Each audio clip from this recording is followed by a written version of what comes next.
2 summers ago, I was on a cross-country road trip with my wife. We were going to visit relatives for a big family gathering. We chose to drive because we could make several stops along the way of cities that we liked, plus we had some extra time. The first day, we drove a good 8 or 9 hours and then stopped in for the evening. On the second day, we wanted to make it a little bit farther, so we drove a little later into the night. We got off the freeway at about 11 p.m. and went onto a highway. The highway had woods on both sides of it and was pretty quiet at this time. We only saw a couple of other cars on the road. About 10 minutes into being on that road, we saw what appeared to be a man standing in the middle of the road, waving his arms. I slammed on my brakes to slow down.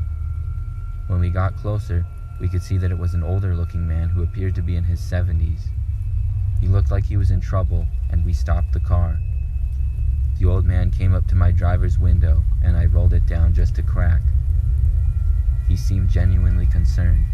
He said that his car ran out of gas a ways back off a side road, and he was walking to try to get back to his house. He asked if we could drive him to his house, and said it was just a couple miles away.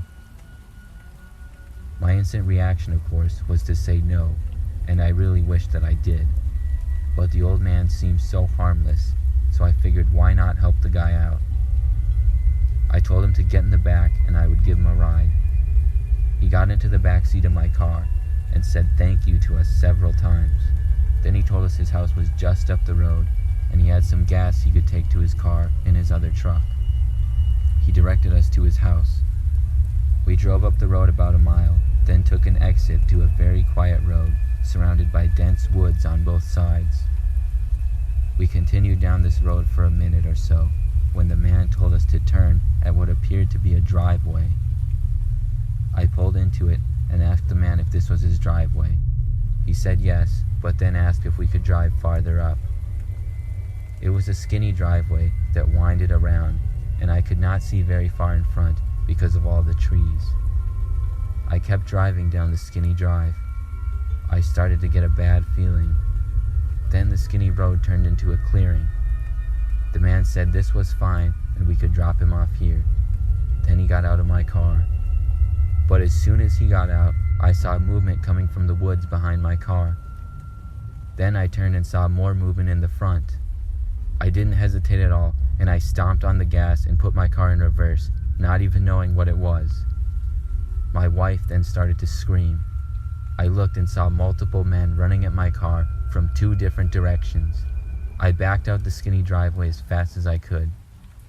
A man hit the side of my car with something, I don't even know what.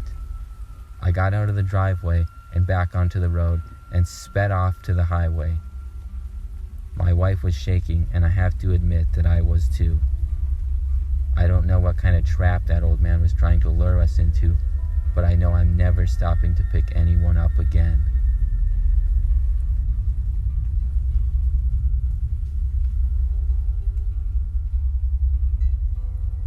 I was taking a long road trip last year for work. I do a lot of traveling for my job, but I will spare you the details of work and get to my story. I left the city I was staying in at about 4 p.m., and I knew it would be a late night of driving, and I probably wouldn't arrive to my hotel until around 2 in the morning. I drove for hours and hours. The roads were pretty crowded when I started, and by the end of my drive, they were very quiet. It got to be around 1 in the morning, and I was about an hour and a half from my destination. The roads were very clear, so that was nice, and I was feeling pretty good. I was kind of in the middle of nowhere at this point, and as I drove along, I noticed a car come into my rearview mirror. It seemed to be going pretty fast. I was in the right lane already, so I expected it to blow past me. It reached my car and then slowed down so it was going around the same speed as me. I looked over to see. It was an old beat-up car that appeared to be about 20 years old and had some duct tape over one of the windows. But when I looked at the driver, I saw that he was wearing a skeleton mask. He looked at me for a good second, and then he turned and sped forward. I shook my head and kept driving.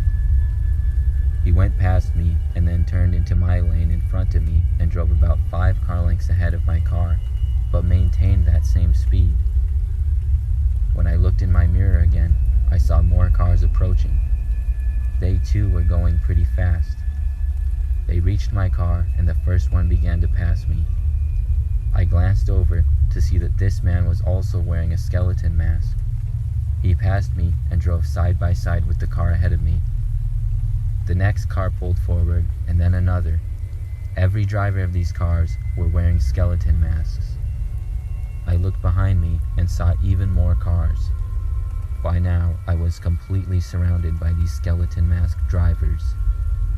I started to get really creeped out, and I wasn't sure what to do. I didn't know what was going on and if these people were trying to run me off the road or something. I kept driving, and before long, the cars seemed to get closer to me. I knew I would have to do something, and I was hoping that an exit would come up. About a mile later, I was happy to see an exit finally come. I maintained my speed with the cars closing in on me, and at the last second, I swerved onto the exit ramp from the freeway. The 2 cars in front of me and the one next to me were unable to make the exit, so it was just me and a bunch of cars following me now. I took a right and frantically looked around of where I should drive. There was about 5 cars trailing me. I drove down the road and one of the cars behind me started to speed up to pass. We passed a restaurant and another business, but then I saw a gas station, and to my surprise, I happened to notice a police car parked at it. I quickly swerved over and entered the station and drove my car right next to the police and parked. A few of the cars pulled in and then drove through the gas station and left. I waited for the officer to return to his car from the convenience store, and when he did, I told him about my situation. He said he would alert the other police in the area and even offered to drive a few miles behind me on the freeway to make sure I wouldn't get followed again. That is exactly what we did, and I was able to make it safely to my hotel about an hour later.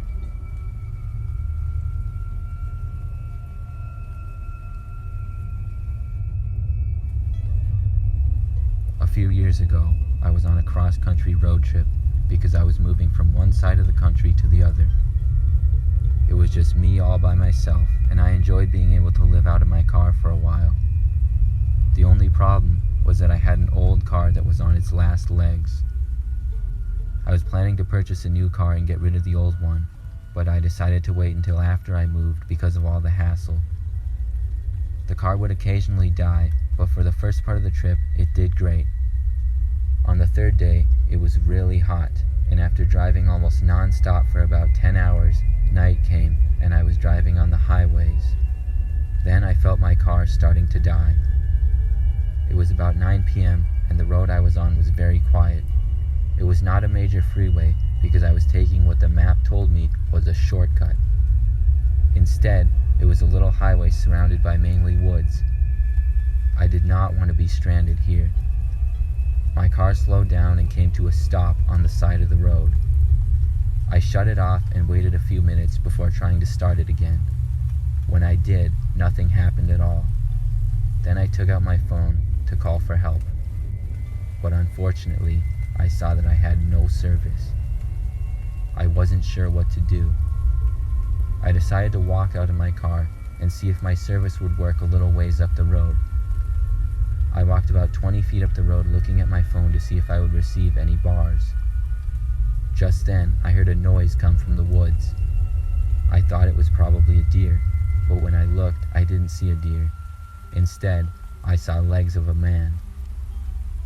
I couldn't see the rest of him from the trees. I didn't know why a man would be in the woods at this time. It made me uncomfortable, so I walked back to my car. I got in, shut the door, and locked it. I looked into the woods from my car, but I didn't see anything. I went back to my phone and decided to restart it to see if maybe that would get me some service. It was a long shot, but I needed to try what I could. As my phone was restarting, I heard a noise to the right of my car. I looked, and my heart stopped when I saw a man standing at my passenger's window looking in. He looked dirty and was not wearing a shirt. He started trying to open the door. When it didn't open, he started banging on the window. I sat there for a few seconds, frozen with fear. Finally, I began to yell at him to go away, but it didn't seem to work. I tried my phone to call the police, but it still didn't have any service. Then the man suddenly stopped banging and ran back towards the woods. I saw him grab a large stick and then start to walk back to my car. I was about to get out and run away. I didn't have a plan after that, but I didn't feel safe in my car with that guy banging on it. As soon as I started to open my door, I saw bright headlights of a truck pulling behind me. The truck came to a stop behind my car. I got out and walked to it.